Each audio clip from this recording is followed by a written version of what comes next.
gonna get started. Can folks hear me? Hi. Okay, folks can grab their seats.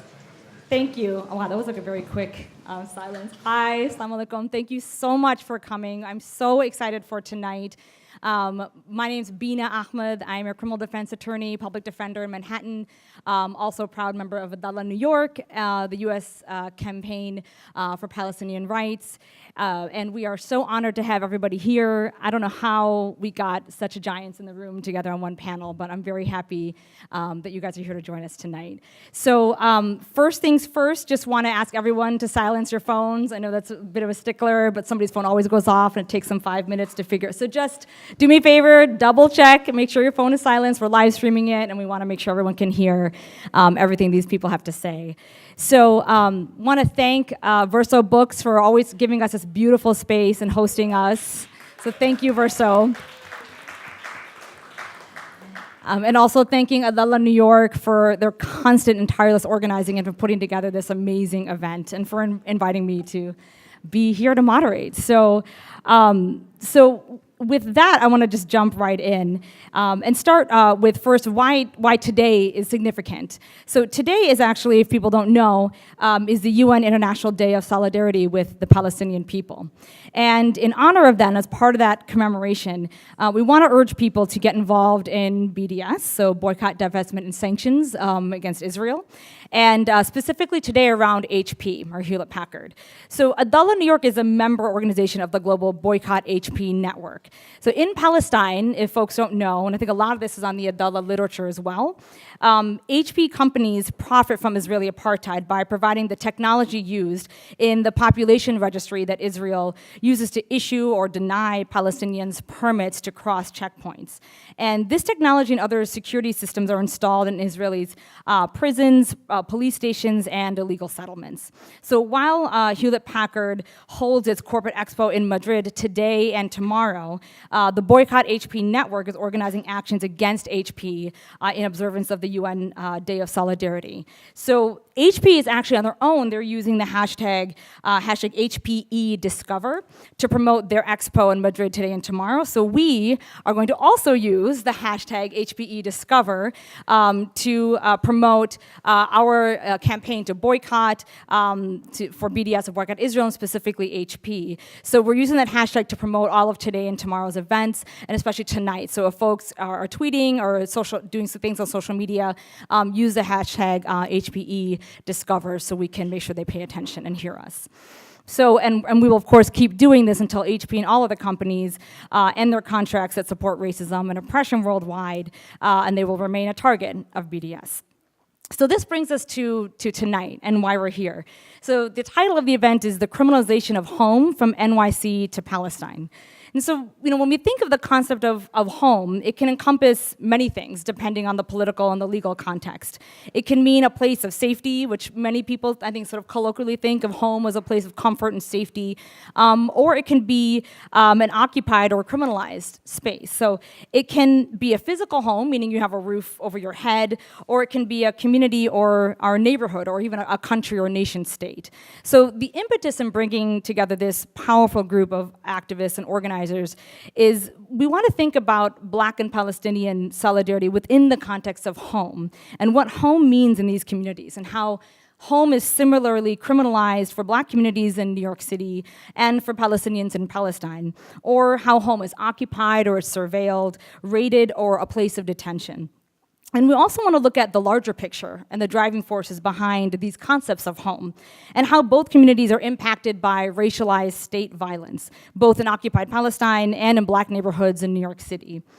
And through collective punishment manifesting in evictions of Black people and Black families from public housing, if one member, say, is picked up for smoking weed, and then their entire family is at risk, and they're trapped in the criminal system, or raids by the NYPD or the FBI for alleged gang activity, or Palestinian families being evicted from their family homes by Israeli settlers or raided or destroyed by the Israeli army. and how this results in the expulsion of both peoples from their homes, their neighborhoods, and their communities. And we also want to analyze why these things happen, right? Because it's not just racism for racism's sake, just to be racist, but it has a larger goal. It's a manner of dispossession, of land seizure, of wealth and resource monopoly, and a larger colonial project in both spaces. And finally, we hope to get into both, how both communities can learn from and support each other, and how these communities can and already do work to protect and defend themselves by themselves without turning to the same state that dispossesses them for help. And we also want to make sure that we're operating on an abolitionist platform, right, and rather than a reformist one. So, we also want to acknowledge that while we're having this conversation and we sit here tonight, that we are actually also sitting on stolen Lenape land. And that, of course, in this country, we're sitting on stolen land that many people don't want to acknowledge or really talk about anymore. In an incredibly wealthy and powerful city that was built on stolen land by people stolen from their homes and brought over to build on this stolen land. So we want to hold that and recognize that this is part of what we're talking about. So I now want to introduce our incredible panelists and read their bios, and then we'll go right into to their comments. So I'm going to first start with the woman in the middle, DARIALIZA AVILA-CHEVALIER. DARIALIZA is an organizer with the New York City chapter of Black Youth Project 100, a member-based organization of radical 18 to 35-year-old people that work toward the liberation of Black people. BYP 100 works to center the most marginalized, which includes incarcerated people and trans and gender nonconforming people. Their work is done via direct action, political education, and internal leadership development. Their current long-term project is Campaign H.O.M.E, Housing Over Monitoring and Evictions, which seeks to end the racist NYCHA policy of permanent exclusion, NYCHA being New York City Housing Authority. Before joining BYP 100, DARIALIZA organized with Students for Justice in Palestine and helped launch the Columbia University Apartheid Divest campaign. So after DARIALIZA, we have Mujahid Farid. Farid is the lead organizer of the Release Aging People in Prison campaign, or RAPP, which aims to decarcerate US prisons by accelerating the release rate of elderly people. Farid himself was confined for 33 years in New York State and released in 2011 after entering the system in 1978 and with a sentence of 15 years to life. While confined, Farid earned 4 college degrees, including 2 masters, and was part of a trio that created the first HIV/AIDS peer education program in New York State prisons, which later developed into the widely acclaimed Prisoners' AIDS Counseling and Education, or PACE program. In 2013, he was awarded an Open Society Soros Justice Fellowship, a joint New York State Legislative Commendation, and a Citizens Against Recidivism Incorporated Award for Social Activism. In 2016, RAPP was awarded the New York Nonprofit Media's Cause Award. And finally, we have Sahar Francis. Sahar has been the director of Addameer, Arabic for Conscience, a prisoner support and human rights advocacy organization since 2005, and has been a human rights legal advocate since 1994. She specializes in issues of Palestinian political prisoners, including ill treatment and torture, administrative detention, prison conditions, and prisoners' rights. She has extensive litigation experience in the Israeli military court system, as well as in Israeli civil courts. Please join me in welcoming our incredible panelists.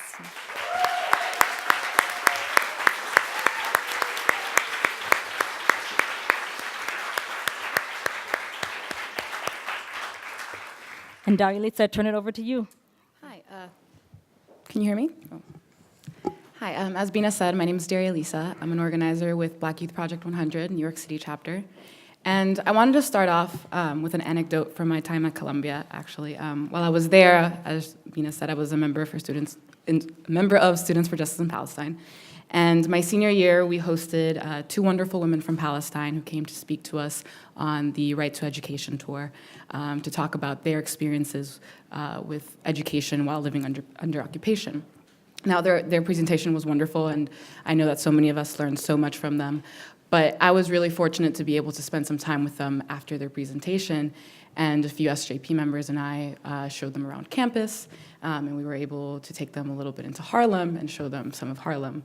And as we were walking towards Harlem on Amsterdam and 125th Street, there are the Grant houses. They asked me, what are these buildings? They don't exactly look like the rest of Columbia's campus. And so I explained to them, this is public housing, mostly low-income Black and Latinx people live here, and so on and so forth. But I also decided to bring up the fact of Columbia's role in displacing the people who live in Grant and Manhattanville houses. How Columbia's expansion into Harlem means that police push people out of their homes, so that housing projects like these can be privatized and make way for wealthier and whiter communities. And in response, one of these women said, that sounds exactly like what's happening in Palestine. All this to say that often when we look at our individual struggles, we talk about them as though they are completely separate beasts. But when we juxtapose these struggles, it becomes pretty clear that the ways in which we engage with state-sanctioned violence here in the US can't be contained in the domestic because our liberation can't be contained within borders. And it's either all of us or none of us. And that means ensuring that the struggles, that when we engage in our struggles, we continue to engage folks at the margins. And I wish I had known about permanent exclusion at the time. I would have loved to talk their ears off about it. Instead, I'll talk yours off. Our campaign, BYP's campaign, Campaign H.O.M.E, or Housing Over Monitoring and Evictions, is a campaign to end New York City Housing Authority's policy of permanent exclusion, which applies to the over 600,000 New Yorkers who live in public housing, like the Grant and Manhattanville houses. Under this policy, NYCHA can permanently ban residents who have been arrested regardless of whether they've been convicted of any charges. And this means that they're not allowed to enter NYCHA property without putting their families at risk for eviction. Children as young as 16 can be permanently excluded from NYCHA. And because the policy is so vague and arbitrarily applied, it means that people arrested for minor infractions such as fare beating and marijuana possession are at risk for facing permanent exclusion.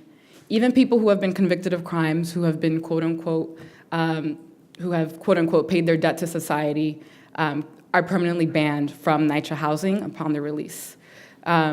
This feeds into a vicious cycle of homelessness and incarceration that most wealthy and non-Black people never have to worry about. Because even if they are arrested or face incarceration, the likelihood of them having homes to return to upon their release is significantly higher than poor people of color.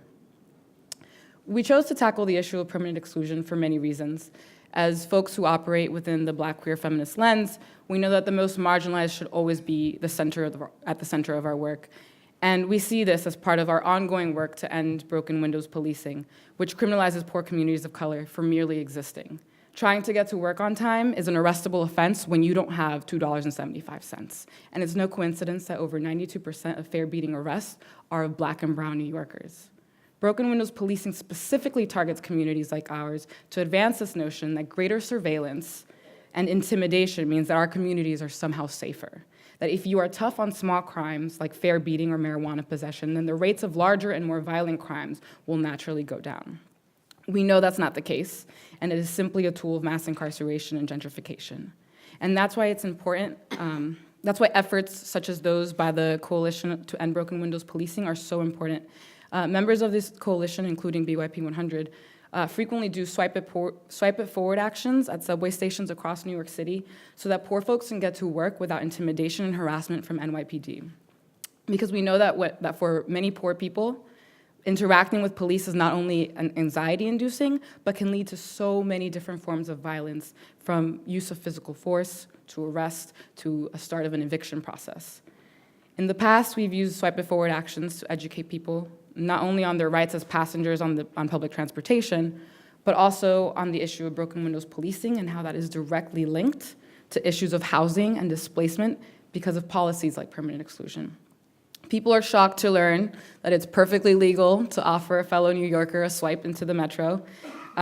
They're even more shocked to learn the rates at which Black and brown people are disproportionately targeted for fare-beating arrests.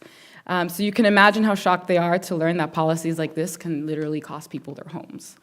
Permanent exclusion serves to displace people from their communities, but NYCHA would have you believe that it's there to enforce community safety standards. It argues that ripping, quote unquote, dangerous individuals from their families and affordable housing is a much better alternative to breaking lease agreements with heads of households. Setting certain quote-unquote standards for determining who deserves access to affordable housing reinforces the idea that access to adequate housing is a privilege and not a basic right or necessity. Once someone has been evicted from their home, the remaining family members are forced to consent to random searches by NYPD in order to ensure that the evicted individual is no longer on the premises. Many times, families are forced to sign documents in which they consent to the permanent exclusion of their family members in ways that mirror how plea deals work. They don't have much of a choice in the matter and are often bogged down by so much legal jargon, it makes it difficult to know exactly what it is they're consenting to. This constant surveillance and intimidation does not create safety for people. In fact, the random searches that families dealing with permanent exclusion are facing are a small-scale version of the gang raids that NYPD has been conducting throughout NYCHA properties. These raids result in mass arrests of young people who live in public housing for simply associating with people suspected of gang activity. All of a sudden, interacting with folks with who you grew up with, either online or in person, is probable cause for arrest and for charges of conspiracy for gang activity. These raids have also caused people to lose their lives. Akai Gurley died in the hands of police officers who were patrolling public housing areas. Safety, to me, doesn't look like a 16-year-old getting pushed out onto the street to be exposed to vicious cycles of homelessness and incarceration and violence. Safety is not a system that encourages members of a community to live in fear of associating with one another in order to avoid that same system of incarceration and homelessness. This is not about safety. This is about pushing as many Black and Latinx folks out of the prime real estate that New York City developers are so desperate to get their hands on and into correctional facilities to be exploited. The fact that New York State does not allow for the use of private prisons does not mean that the state itself does not function as a corporation just as exploitative as CCA or G4S, because it very much does. NYCHA itself invests millions and millions of dollars on surveillance and policing every year to push this gentrification process. To give an example, as part of NYCHA's Next Generation redevelopment plan, over $100 million will go specifically to increasing exterior lighting, the number of cameras on NYCHA properties, and layered entrances on each of these properties. Personally, I think that money would be much better spent on recreational centers, on after-school programs, on repairs to the houses themselves, which many families complain are in shambles, especially because there has been no proven correlation between policing and decreased crime rates. What has been proven to create safer communities is access to education, to adequate housing, food and potable water, to proper medical attention, and to so many other social services. Policing and displacing people fosters violence, but we create real safety when we invest in people's futures. To me, the constant policing and surveillance that takes place for the purposes of gentrifying these predominantly and historically Black communities is not much different from Israeli policies that use incarceration and collective punishment to push Palestinians out of their homes to create Israeli settlements. And it's no secret that NYPD and the IDF frequently engage with one another to exchange tactics and technology for their respective projects. Jewish Voice for Peace recently launched their Deadly Exchange campaign to bring awareness to this and to end these exchanges. These state apparatuses are very much in cahoots, and that's why it's so important for us as the most impacted by this form of state violence to also be in cahoots. And to quote the 2015 Black Statement of Solidarity with Palestine, we must reject notions of security that make any of our groups unsafe and insist no one is free until all of us are.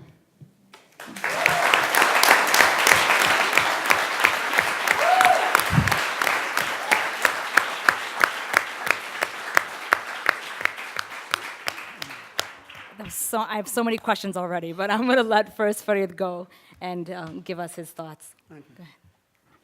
Assalamu alaikum. Greetings, good evening. First, I'd like to say that I'm very honored to be here today to represent our group and to make the connection with others. What I intend to do is to connect our work, talk a bit about what RAPP represents, our work, to connect that work to the broader struggles, and eventually to take those connections and bring it home to the theme of this event tonight, criminalization of the home.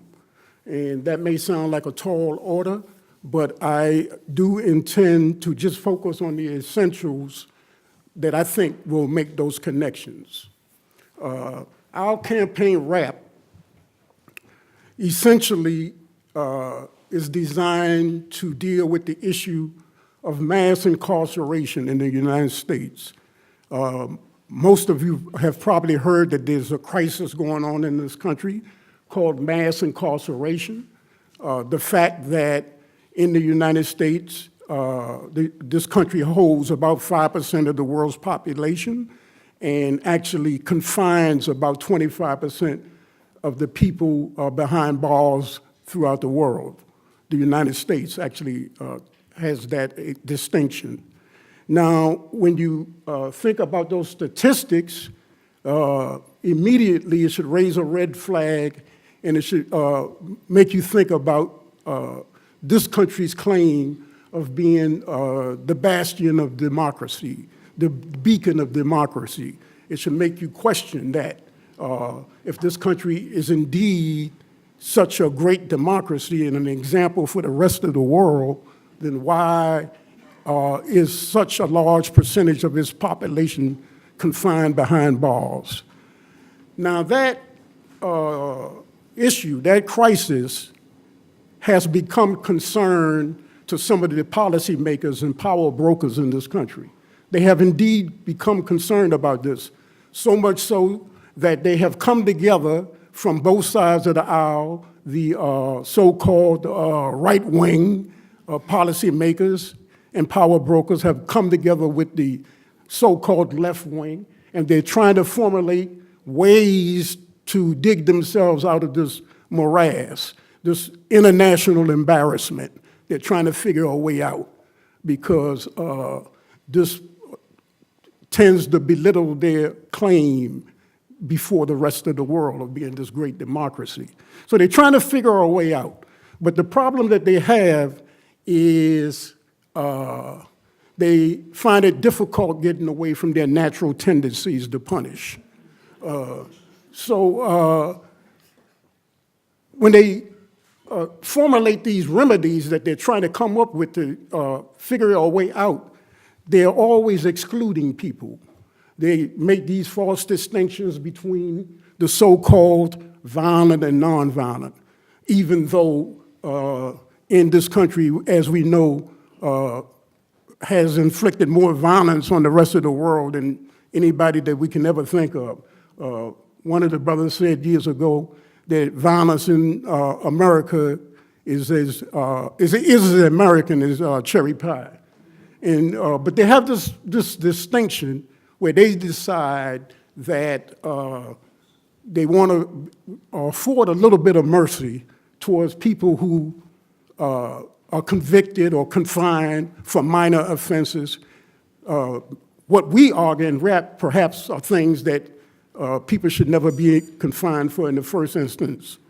But they want to reduce their populations by focusing on these people, but the numbers belie them being able to have an impact by doing that, because the vast majority of most prison populations are classified as violent offenders.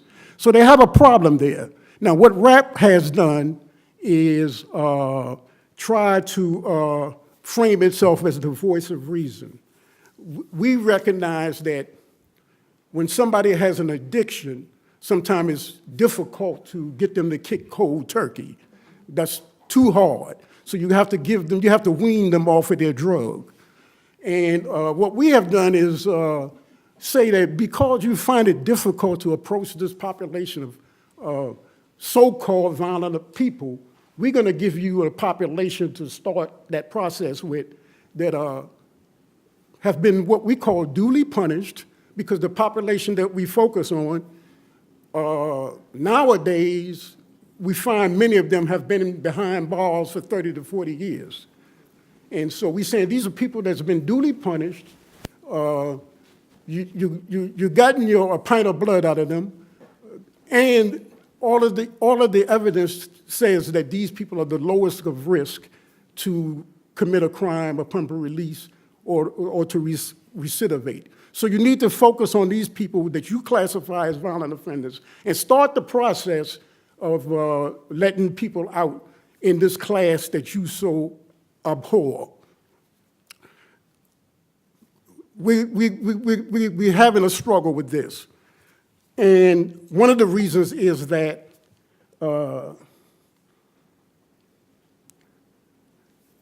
these policymakers find it very difficult to pull away from that, because what's been going on is most campaigns offer up sacrificial lambs. And for them to take the position that we offering them opens the door for them to admit that we are dealing with a broad social policy and not the individual infirmities of people, that we're dealing with a broad social policy. And so it's hard to pull them away from that, and they expect us to offer up sacrificial lambs. And the key to the RAPP campaign is that's something we won't do, because we recognize that when you research that whole concept of offering up sacrificial lambs, it implies that the people doing that are trying to atone for some type of sins. And we are saying, no, there's no sin on these individuals. We're dealing with a broad social policy, as I'm implicating, and the sin is on the policymakers. So there's no need to offer up sacrificial lamb. Now, on that note of us taking that position, that's what connects us to the broader struggles. This refusal to offer up sacrificial lambs. We recognize a connectiveness to those that ordinarily we would expect to see as the others, and people that should be given up for our own sake. And that's something we won't do. As I said, we continue to lay the guilt totally at the doorstep of the oppressor. I recall Brother Malcolm Haj Malik Shabazz saying on one occasion, when he was accused of teaching hate, he said that, well, what you see is the hate that hate produced. And so what I'm offering to you is that, to the extent that anybody want to focus on crime at any level in our communities, what you see is the crime that crime produced. And we can never solve a broad social problem by focusing on individuals. That the only way to get at the root of what's going on here is to recognize the systemic problems going on, and these systemic problems we have identified as being applied to other struggles throughout the world. It's not just something going on here in the United States. These systemic problems are being applied to oppressed people all over the world. Now, I'm going to close by bringing this home to the idea of home. We understand also that the first step to a successful oppression or colonization is for the oppressed people to internalize that colonization as acceptable. And here in the United States, they try to get us to accept the criminalization of the masses. And we're saying, no, that's not a concept that's acceptable. The whole idea of a social problem, we recognize you can't look at individuals, that you have to look at systemic problems. And so, in conclusion, what I'm trying to point out is that what the colonizer goes after is the mind. My idea is that the home is the mind. And as long as we continue creating this mind meld and collecting and connecting the dots with our struggles, then the colonization will not be successful. That the home is the mind, and we have to avoid allowing the colonizer to criminalize our minds. Thank you.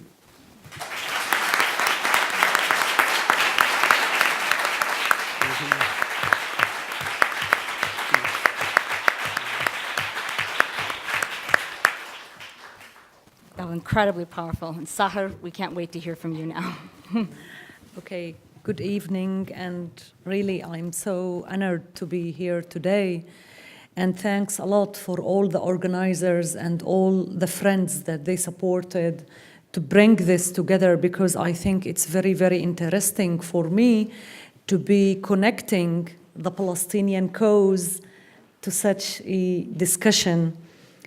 Actually, in Palestine, part of us, the Palestinians who were born and stayed in historic Palestine, I think we already normalized the colonization. We did in our daily life.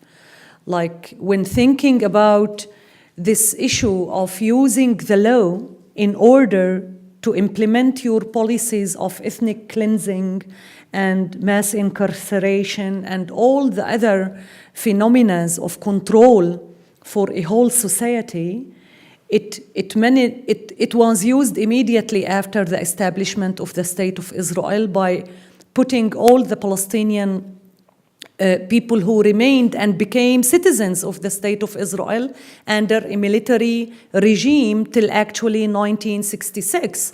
My family used to get a military permit to go out from my village in the Lebanese border in order to go to visit my grandmother in Haifa city.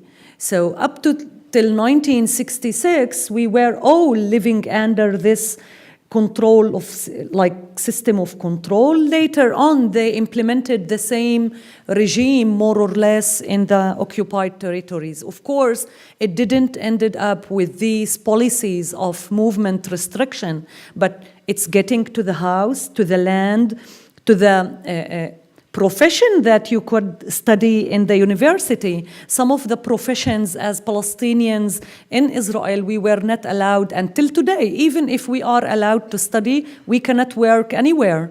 Like some engineering stuff that is considered as a very security sensitive classification, we cannot attend because we know we will not find any. This is a kind of policy of restricting the whole society in the natural development of any society.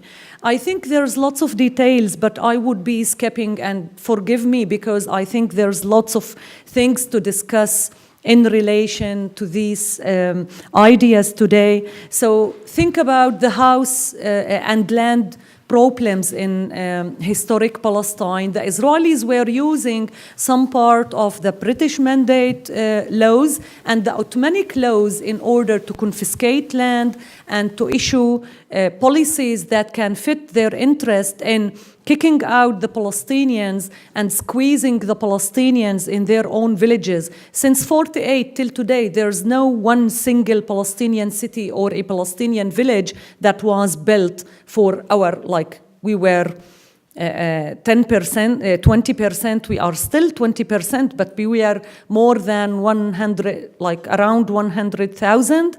Now we are more than 1,200,000, and we are still living in the same communities, in the same villages. Of course, I'm sure some of you may heard about the problem of the Bedouin in the Negev desert. For example, the most powerful case of Hiran and the other village that was destroyed for the 120 times now, and the people rebuilt the village, and the Israelis comes and destruct the village because they claim that these villages, it's a village, one of 40 villages, that they are illegal. They are not recognized. Imagine 40 Palestinian villages are still there, but they are not recognized, which means they don't have schools, they don't have health insurance system, they don't get electricity, they don't get water from the state because they don't exist for the state. And Hiran, they wanted to enforce this community to go to live in Rahat, the big Bedouin city in the Negev, because they wanted to establish a settlement, an Israeli kibbutz called Hiran. And Adalah Legal Center was taking this case to the High Court, claiming why not reaching an agreement that the new Israeli Jewish community would take some part of the land, but they can live in the same place, like, and keep these 1,000 Bedouin people living in this village. The High Court in Israel said no. The Palestinian Bedouin village should be evacuated in order to have this new, because they claim when this Bedouin community were enforced to come to this piece of land, it was a land state, and they were not allowed. But you enforced them to leave the Jordanian Valley around Jerusalem after the war in 48, and you made them moving to live there. Now you want to evacuate them, claiming that they controlled state land. Coming to the occupied territories, think about the 10 years of blockade on Gaza. If this is not a huge prison, imprisoning more than 2 million people for more than 10 years, and deciding how much calories each person can eat a day. You know that this was published, that the Israeli authorities had a daily percentage of what's the minimum need of food that should enter Gaza so people can survive and not die.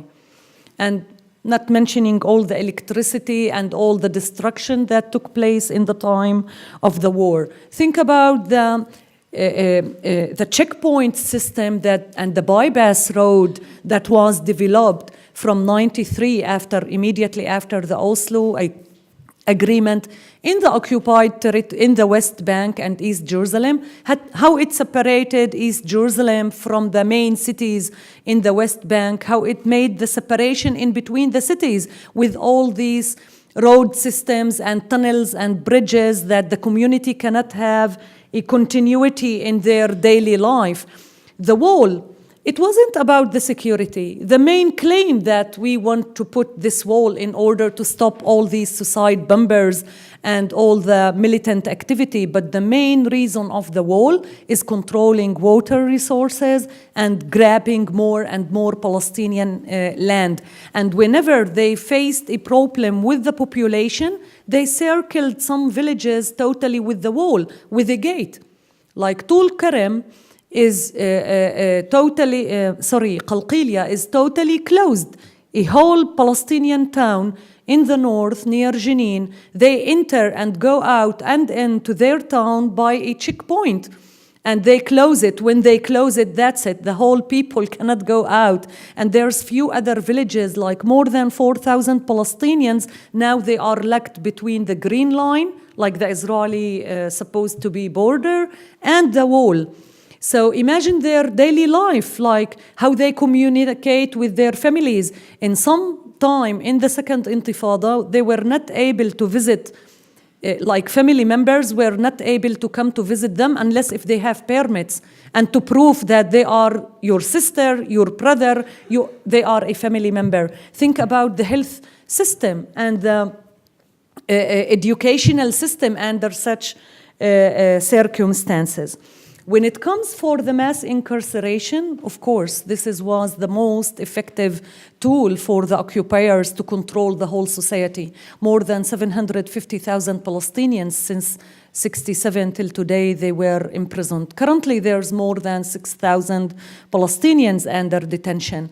Detention was used in order to enforce like political movement in Palestine. Think about arresting parliamentarians after the election of 2006, when Hamas won the election and composed the government. The Israelis paralyzed totally the parliament by arresting 48 parliamentarians, and since then the Palestinian parliament never convened.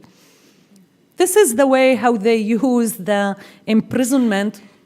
Hundreds of students are arrested every year in order to affect what's going on in the Palestinian universities. But still, they use the issue of housing and the protection of the concept of a home as a collective punishment and as an individual punishment.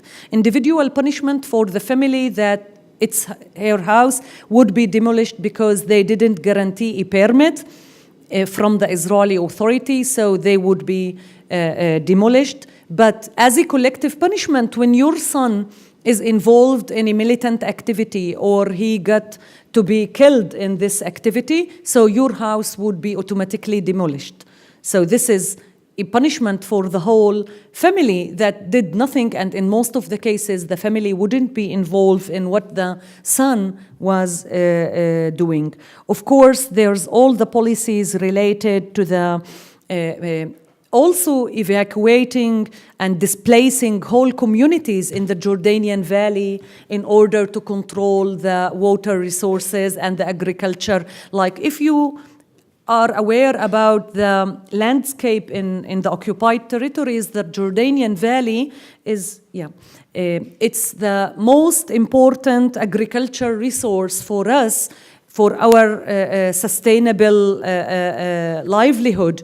And this is why Israel wants to control it and wants to transfer the land to the Israeli settlements. So I think in Palestine, colonization and all the associated policies of the control and using the laws in order to justify these policies is very visible. So I think there's huge connections between these oppression policies that we should associate around and do mobilize around in order to face, because as you said, they are collaborating in training and trade, in all, they are building and developing these systems together. So this is why we need to face it together, whether on the grassroots level or on the legal level or in the international, like UN, different groups level. Thank you.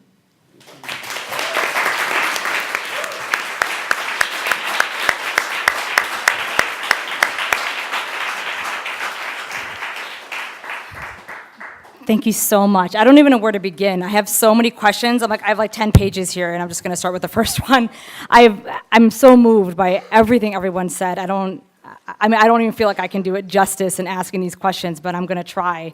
So much of what everybody spoke about was about these similarities of, or I was hearing similarities between, what's happening to Black and brown communities in New York, whether it's mass incarceration or that results in housing evictions and, for small offenses like smoking weed in the stairwell, and then talking about the evictions and home demolitions of homes in Palestine. So, what sort of direct, concrete connections are you all seeing, whether it's ethnic cleansing or land annexation between the struggles that we're talking about, whether it's in New York City or Palestine? It feels like they all just work from the same playbook to me, but I want to hear from you all what connections you heard from each other that were really resonating with you.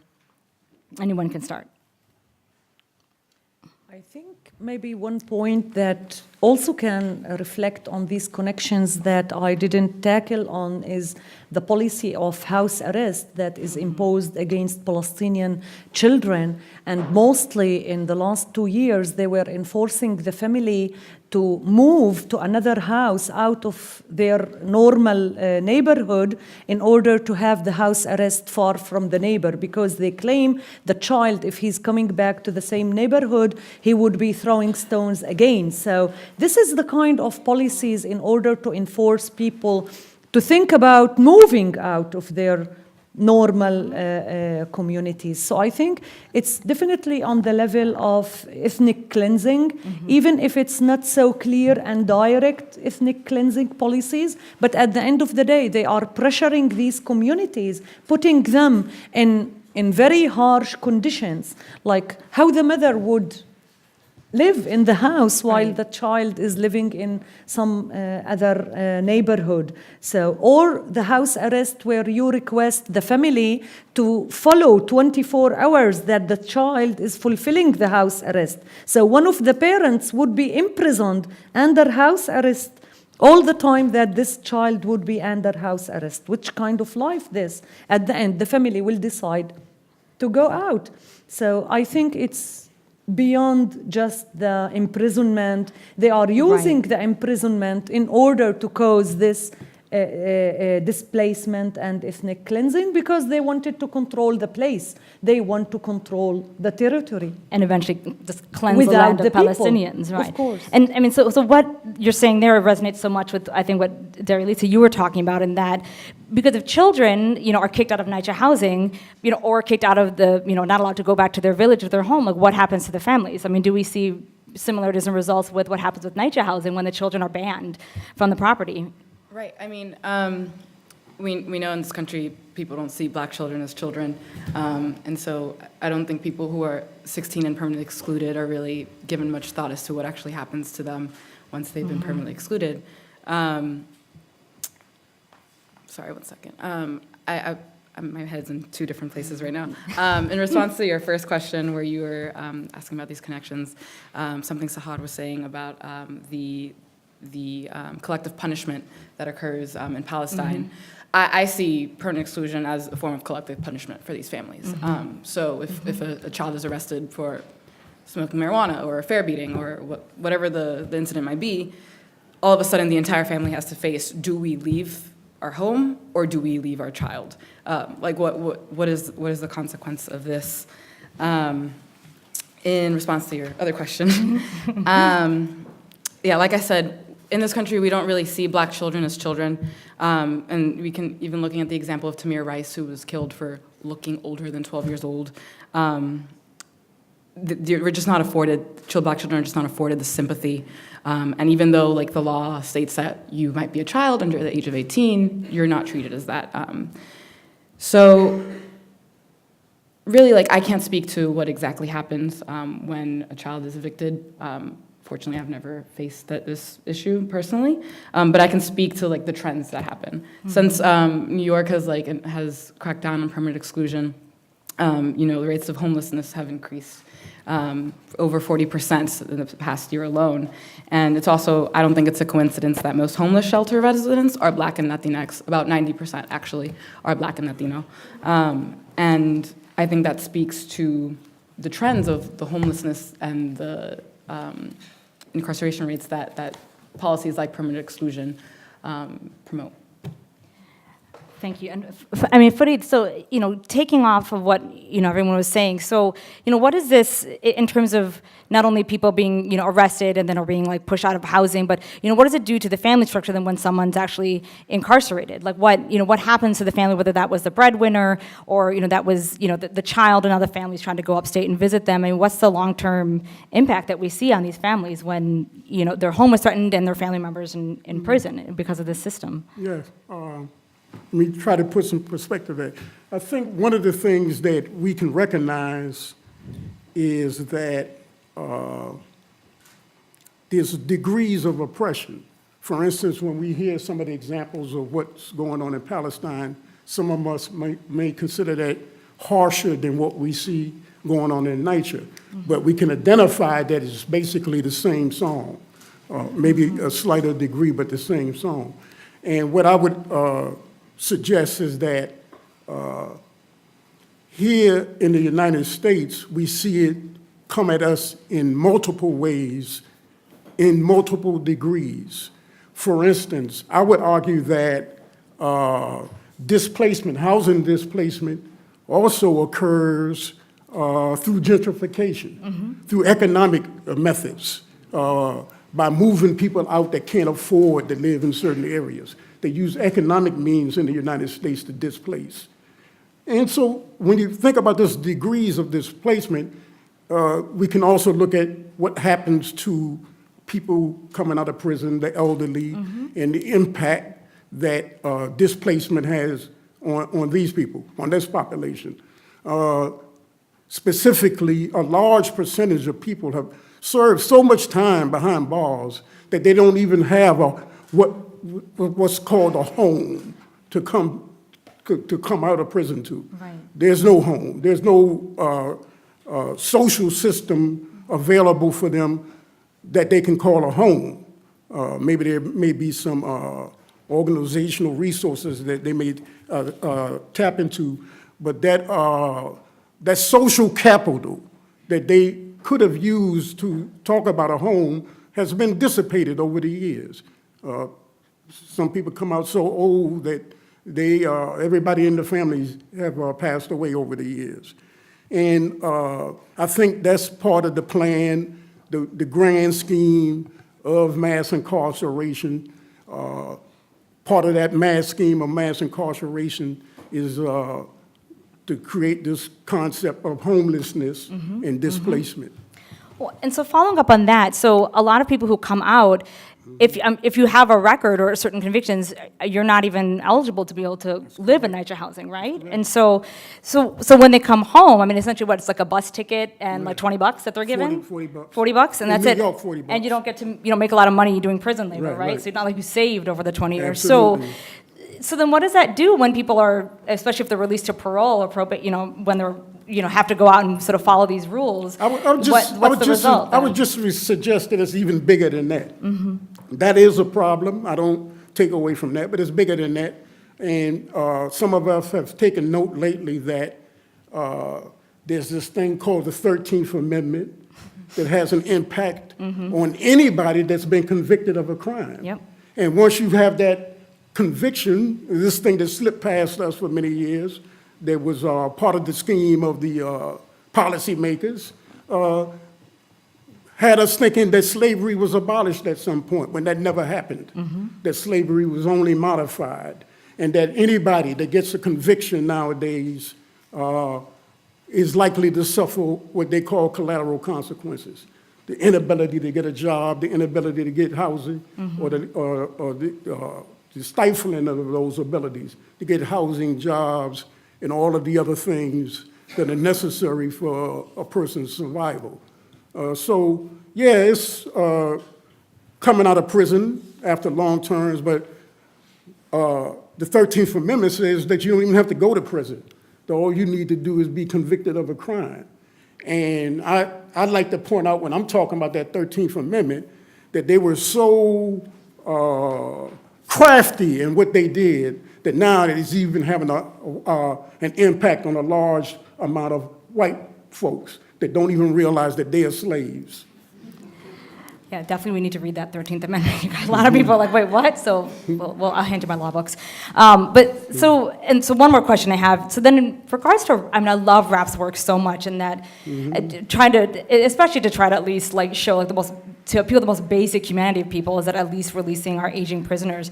But, what does that do in terms of when you take our elders away from these communities, right, into concept of home? Because many of us look at our elders as they're our history holders, right, and they're our teachers and our mentors, and sort of the ones that hold families together. And so, do you see impacts in terms of like what happens when our elders are, like our sort of the ones that are supposed to pass things on to the next generation are incarcerated and not allowed to return to their home, if it's a NYCHA home or some other kind of home? Do you have like stories about that, or just even like own ideas about what that does to families? And yeah, the stories are numerous as to the negative impact of that. I can give you quite a few of those terrible stories. What happens to that community as a result of this policy of confining elderly people.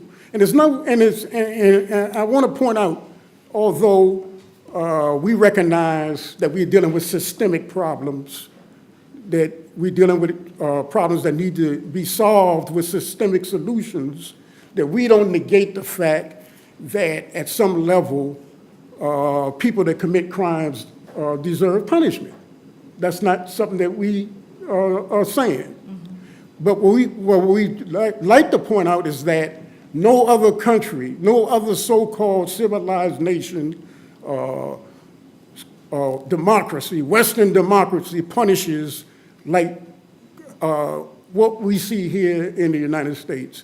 Right. You don't see people doing nowadays 40 years, 30 years, and that's considered a slap on the hand.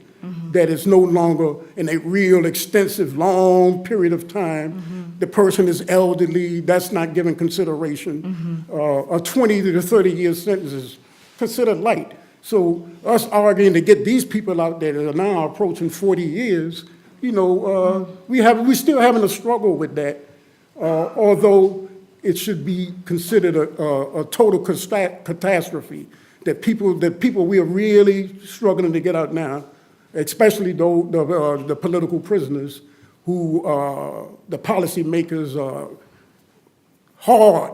I call them I call these people the canaries in the coal mine, the people that were first used to start implementing these real harsh penalties. Right. They don't want to give up on that, even though these people have been in over 40 years. And so we having, a struggle to try to humanize that to the public and get this mass, critical mass of public outcry calling for these people's release. Right. And so, I mean, especially we're talking about these legal systems, right? That obviously, and I'm a lawyer too, and I didn't go to law school because I like the law. I hate the law. I hate the entire system, and I want to dismantle it. And that's why I went to learn it. So I apologize on behalf of all lawyers, all a bunch of jerks. But speaking of the law, and Sahar, I wanted to ask you, and we're talking about, because you mentioned a lot of that, and I was writing and circling some just for thought later as well, that the law as a weapon, right? The law is not often used as a way to protect people or to bring so-called justice, and talking about the way that these military courts operate and using the laws to extend, going back to the British Mandate and beyond, to extend colonization. And so, what are there even legal justifications given for these, like house arrests or these evictions or home demolitions? Under what system are they given? Is it's Israeli military courts, and how does that operate? I know it's a big question. It's much complicated because we have in one place more than one legal system. Like basically it's the Israeli civil system, it's the military court system, but still they use, as I said, the British regulations, the Ottomanic law when they need, and add on this what we get now with the Palestinian laws, with the Palestinian revolutionary law. So I would suggest not to enter in all this complicity of the legal systems in the occupied territories, but to focus on how they use it. Right. So, for example, in the issue of the life sentence, according to the Israeli law and the military orders, life sentence is open, is 99 years. And it's not limited with 40 years, 50 years. So, and when you are, even if you're released, like in 2011, 1,070 prisoners were released. Already 62 of them, they were rearrested. All of them, they got the remaining of the life sentences. One of them, Nail Barghouthi, he already spent 34 years when he was released. He was released for 2 years. Now he's back in life sentence. So there is no guarantee that whenever you're released, you cannot rearrested and facing again the same based on secret information. There's no need to prove that you committed a new crime under the Israeli system. When it comes for children, for example, how easy they can change the laws in order to exaggerate the punishments. So for example, on child cases after 2015, out of all these activities in East Jerusalem and in other cities, the stabbing and all these initiatives, the Israelis changed the Israeli criminal law. So before 2015, 2016, it was that anyone less than 14 years old, he wouldn't be imprisoned for custodial sentence, even if he committed the most serious crime, because he's less than 14. After the case of Ahmed Manasra, the Palestinian boy from Jerusalem, they changed the law, and now, based on 3 crimes, they can arrest even 12 years old boy, and they can hold him till he reach 14 in a closed center, but then they transfer him for the normal prison, and he could be sentenced for life sentence. And this is how easy they can change the laws whenever it needs in order to protect their own policies and their own interests at the end of the day. Legally, by using laws. This is how they justified demolishing al-Hiran by law and by court decisions. 3 times Adalah took this case to the High Court and failed in the High Court. Where else we can go? This is the maximum legal things that we can do under this system, but it's legal. It's according to the law.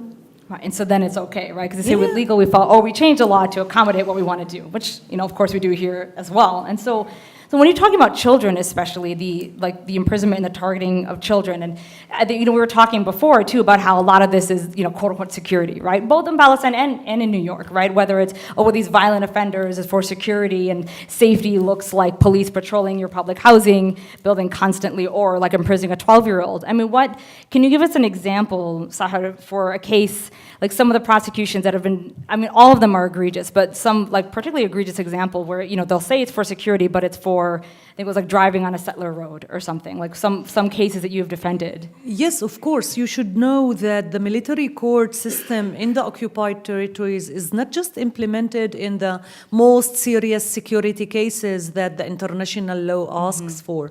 No, Israel since 1967 expanded the jurisdiction of these military courts to include all different kinds of usual criminal cases, definitely like traffic cases, and of course all these laborers that they enter Israel in order to work, but they couldn't guarantee a permit. So if they would be arrested, they would be prosecuted in the military court. So the military court, definitely now in the last 5 years, the percent of the security cases in front of these courts are the minimum. The majority of the cases, out of 3,000 cases every year, more than 2,000 are related to labor things, traffic issues, and regular, if not more than that.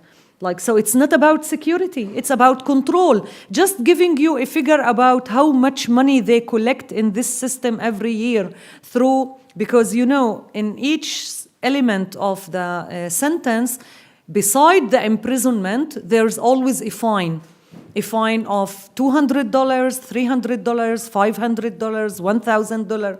Every year they collect like 14 million shekels. How much they would be? $4 million, something like that. When we referred a question via Amira Has, the Israeli journalist, for the spokesperson of the army, where you use this money, they claimed in the infrastructure in the occupied territories. Tell me if they constructed a new way or road for any Palestinian village. Of course, it's used in the settlements. This is the economical exploitation of the legal system for the Palestinian prisoners, not mentioning the fines inside the prison system itself.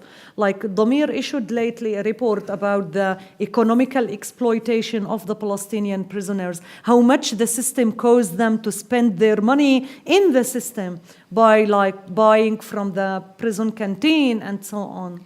And that's so similar to our system, as many people don't know. When you take a plea in New York, for instance, even if it's to a non-criminal charge, you still have to pay a surcharge, right? Or restitution or a fine. And so, I think just in our sort of vehicular crimes unit that collected several $1 million as people who are just driving with a suspended license or whatnot, that money doesn't go back, as we know, to NYCHA housing or to any other kind of services. And so, especially when you're talking about the military courts, and a lot of this is done by the military and military weapons and strategy, and especially we mentioned the incredible campaign that JVP is working on, Deadly Exchange, looking at the way these military strategies are shared both with local law enforcement here in the Israeli army. DARIALIZA, I wanted to ask you, just, you talked a lot about NYPD, going through public housing and these gang raids and whatnot. Are we seeing, particularly with the gang raids, are we seeing these sort of military surveillance strategies or weapons or whatnot in the way that housing is patrolled and policed in New York? Have you seen that? Yeah. Yes. Yeah. So, I think the Bronx 120 is a perfect example of this. In April of last year, of 2016, the largest gang raid that has happened in New York City happened in the Bronx, and 120 people were indicted for charges of conspiracy. And during this raid, what happened, it was very early morning, I believe it was about 5:30 in the morning. NYPD comes into these housing projects using flash grenades to disorient people, carrying assault rifles with NYPD helicopters over the projects, just making mass arrests. And can you just imagine the fear that induces in families who don't know what's going on, don't know why people are being arrested, don't know why there's police all of a sudden at 5 in the morning in your home. But the surveillance that has happened that led to that specific raid had been happening for years, since some of these charges were put together as early as like 2007. And it just goes to show how in NYCHA, like the surveillance that they invest in these communities, like they have mobile command centers, what they call mobile command centers, which is the mobile police stations just right outside of most NYCHA houses. They conduct vertical sweeps of the buildings. And can you explain a little bit what vertical sweeps are for folks? It's just basically like the raid. They just go through, go up and down the houses to see if anyone's like in the building who's not supposed to be there, who's trespassing. There are certain hours that people who that people can go in to make sure that people who haven't been permanently excluded aren't in the home. And these are just more tactics that surveillance tactics that NYPD and NYCHA use to surveil people, get them arrested, and yeah. Oh, and so in these gang raids were all in public housing, right? They were all Yes. people in public housing, and a lot of them. So a lot of people may not realize, especially for federal conspiracy, it's extremely easy, right, to charge them with federal conspiracy. And a lot of people were just friends with other people in the housing project, right? Right, exactly. So for the raids of the Manhattanville and Grant houses, that happened a few years back, I think there were 103 people charged with conspiracy in those issues. But most of those charges were entirely based on social interactions with people who have just grown up with each other, having normal interactions. Like, if I grew up next to you and I've seen you like every day of my life for the past 24 years, of course I'm gonna say hello to you, or for like having pride in the projects that they come from, all of a sudden that's considered, conspiracy for gang activity. Or even using like social media pictures, social media right, pictures, just together, exactly. Yeah. Exactly. Yeah. I mean, that's incredibly disturbing. I don't think people realize that federal conspiracy is so easy. And do we know, any sort of impact? Of course, there is an impact. So like what's happening with the families now because they're still being prosecuted. Their prosecutions are done. I don't know if everyone's taken a plea. I think some people have. But do we know sort of what's happening with those families now of the NYCHA housing gang raids?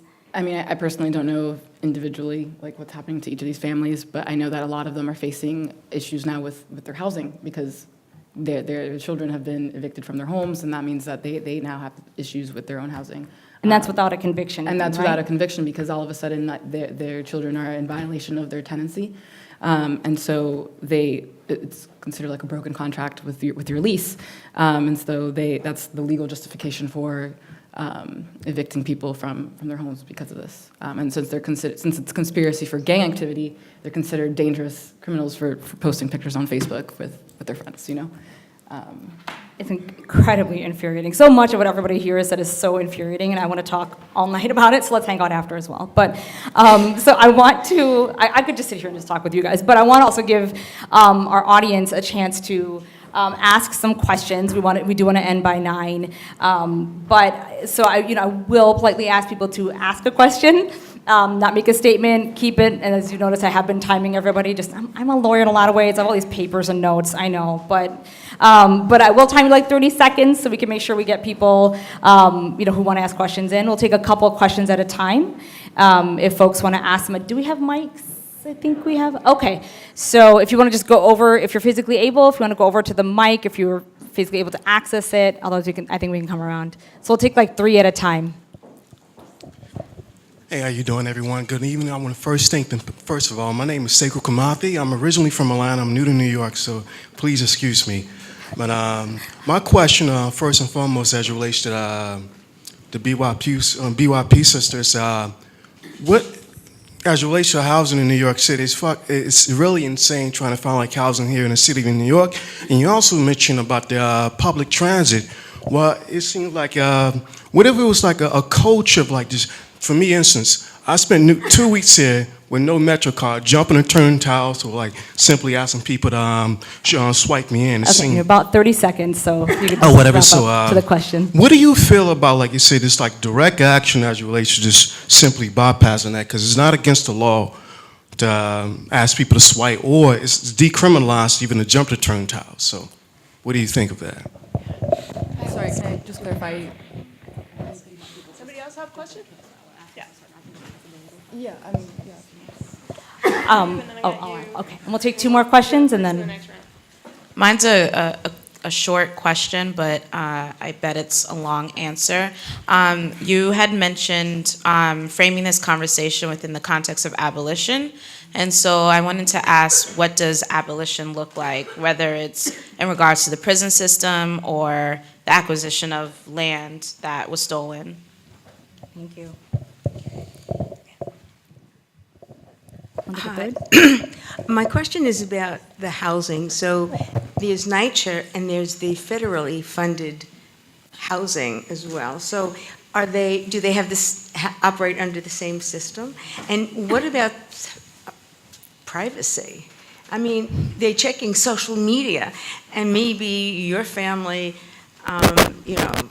you just know people who may have been arrested, and they're visiting, and you happen to be in one of their photos on Facebook. 30 seconds. Okay, so what about privacy? Just simple privacy. How can they invade your privacy? Okay, so the first question was about sort of just direct action, just like jumping the turnstile, asking for a swipe, and the second was about what does abolition look like, and the third is about privacy and sort of federal funds into housing. So for the first question, did you want me just to answer the legal part of it, the jumping the turnstile? So, and again, just sorry to be the lawyer, I'm just going to embarrass myself.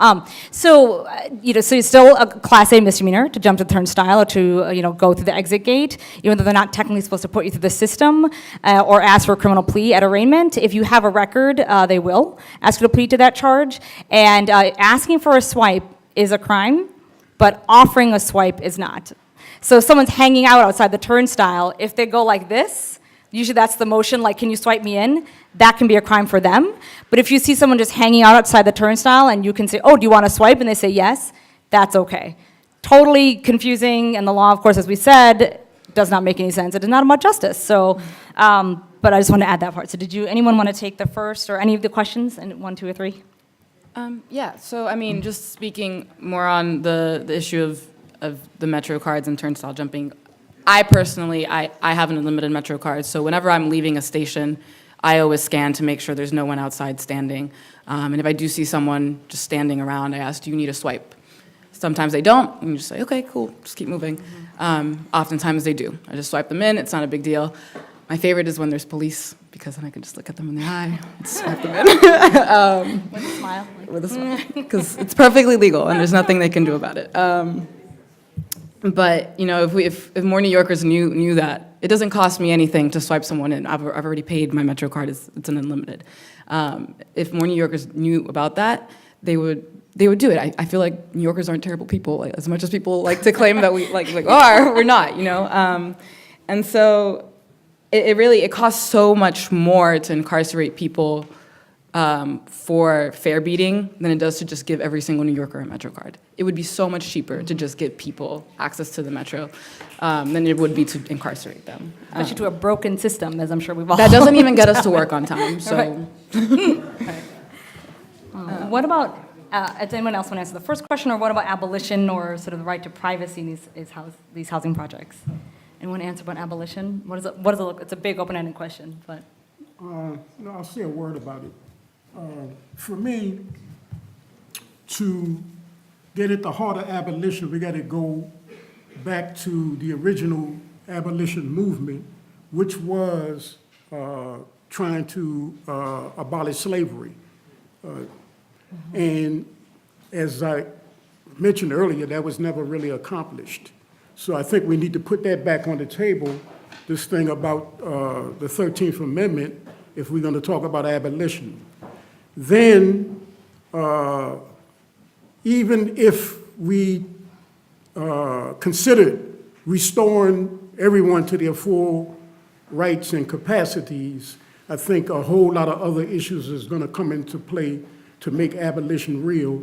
We're going to have to talk about things such as reparations, et cetera, because a lot of people were diminished as a result of these last 400 to 500 years of living in second-class citizen state and need to be restored. So there's a whole lot of other issues that have to be addressed with when we start talking about real abolition and to make it real and to make it substantial. That's my take on that. Sonia, do you want to answer? So yeah, I totally agree that we should deal with the root cause of the problem, which in our context is the colonization. So ending the colonization will end all these imprisonment and all these policies, so we don't need rehabilitation, or we need to end the Israeli colonization of Palestine. Right, exactly. Thank you. Does anyone want to tackle right to privacy within these? I don't know, I'm not sure if anyone has any thoughts on that. We live in a surveillance state. I don't know how much privacy any of us have. I don't think that NYPD is necessarily looking to protect our rights to privacy. They're definitely not looking to protect Muslims' rights to privacy in this country. They're not looking to protect the right to privacy for Black people or other people of color in this country. It's just one of the many rights that we are not afforded. Right. It's getting very whittled down, so be careful what you put in text and email. It can be subpoenaed. What was this phrase, like email, like it could be read in your deposition one day? Like, you know, dance like nobody's looking and laugh. Email like it will be read out loud at your deposition one day, for real. So I think we have time for a quick 3 more questions. I'm gonna time people, again, because I'm annoying, but I love you all. And then we'll wrap up. And we're gonna ask, I have one closing thing, but yes. So I think with people at the mics are... Yeah. Okay. Thank you very much. It was a wonderful panel. I'm from a part of London where the fire that happened this summer killed over 150 people. And that was caused by cladding that was meant to beautify this building and caught fire from the outside and trapped these people in a burning building. But the thing that was most interesting about it is the government then said this is why we need to abolish council housing in that part of London, which is prime real estate. And a lot of the residents were saying, no, actually, we just need better fire security regulations and that kind of thing.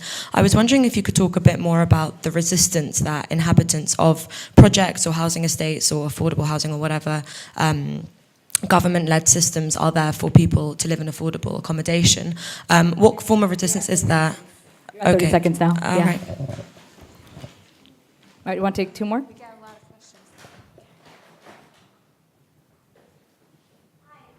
My question's about RAPP. I was wondering, what are the strategies that you use to actually get folks out of prison, whether it's litigation or lobbying officials or public advocacy? I love that sarcastic. All right, one more. Hi, thank you guys so much for the panel.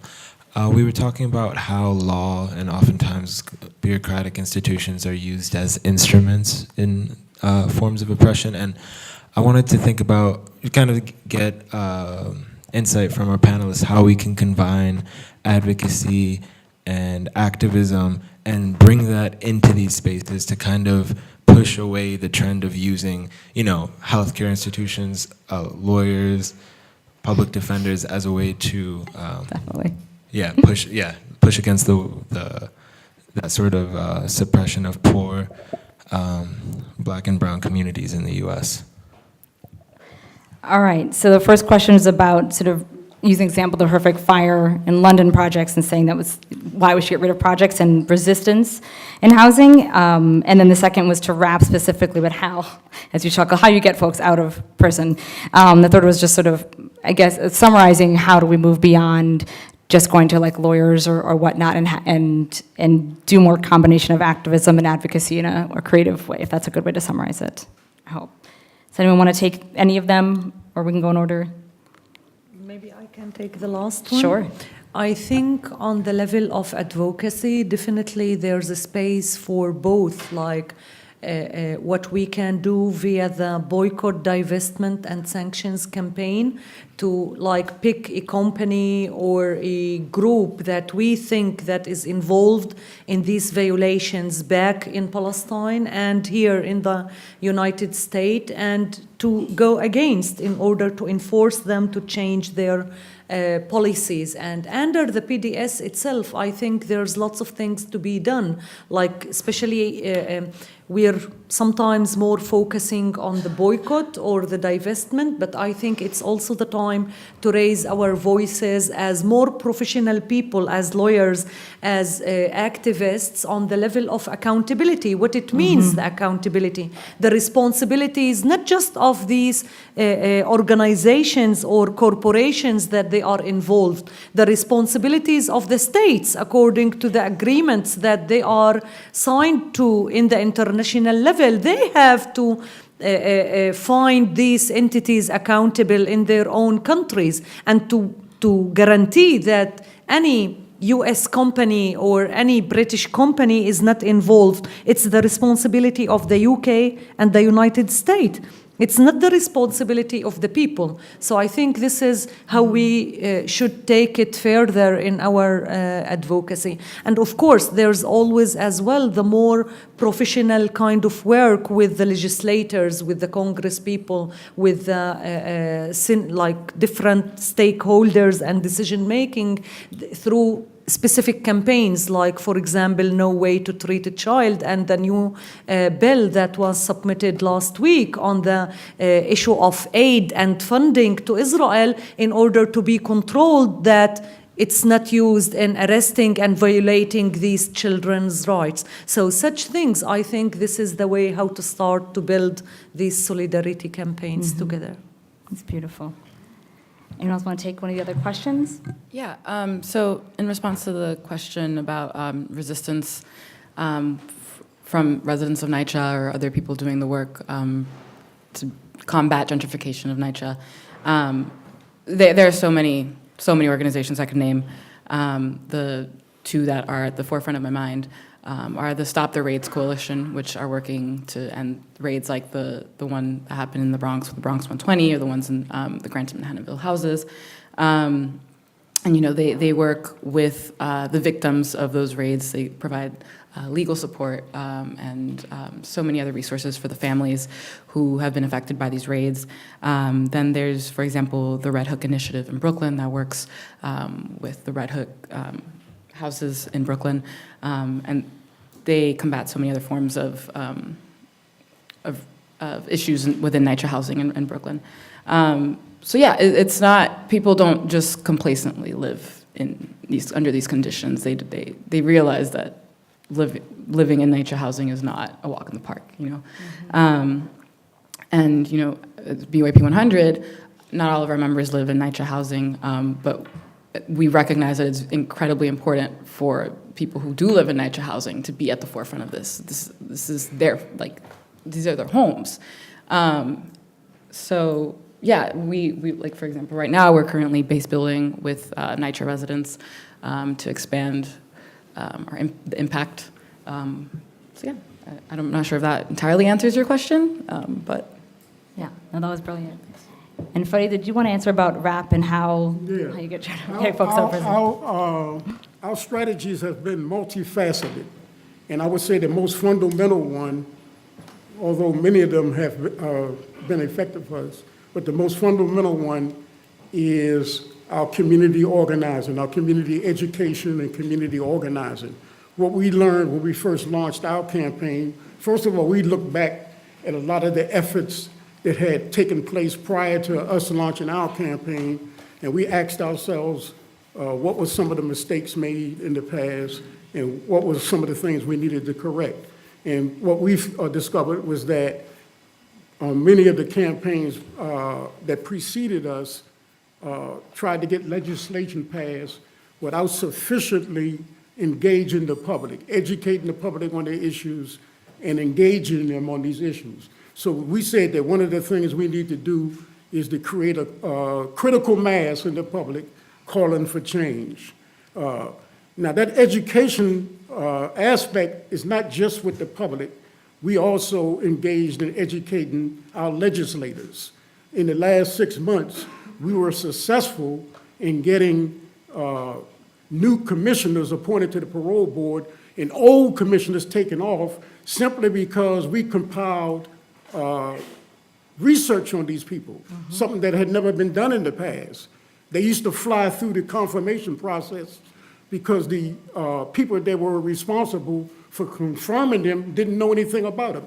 So we went and gathered all of their past hearings, gleaned information from their records, and showed the worst of them, what was going on. And we had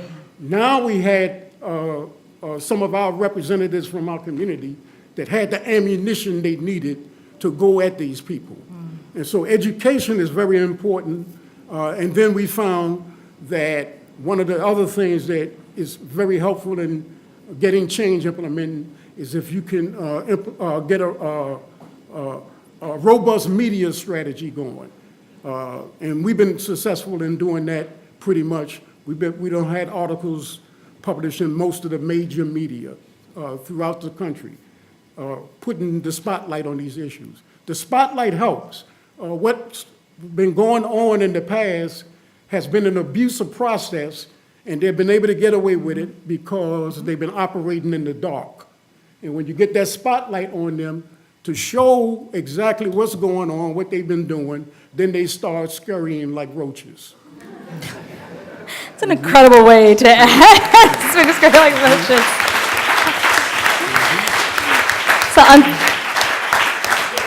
So unfortunately, we are at time, but I know I've already started to pack up, so hold still for a second. So as people are leaving, we would love to accept donations if people can give and would be able to give at the door. So donations will cover costs for tonight, but anything extra will go to one of these three incredible organizations, BYP, or all three, obviously divided amongst all three, to BYP 100, to Addameer, and to RAPP. They're doing incredible work, if you guys all see, and if you support this work, and if you've been as inspired, and my heart is like pumping, I have so many more ideas and questions, then please, if you can give, please do. If everyone, when you're getting up, fold up your chair, and I guess the other folks will show you where to put it so we can collectively clean up so that it's all about the collective. And just, join me, please, one more time in thanking our panelists. I am so incredibly moved by everything they said tonight. Thank you.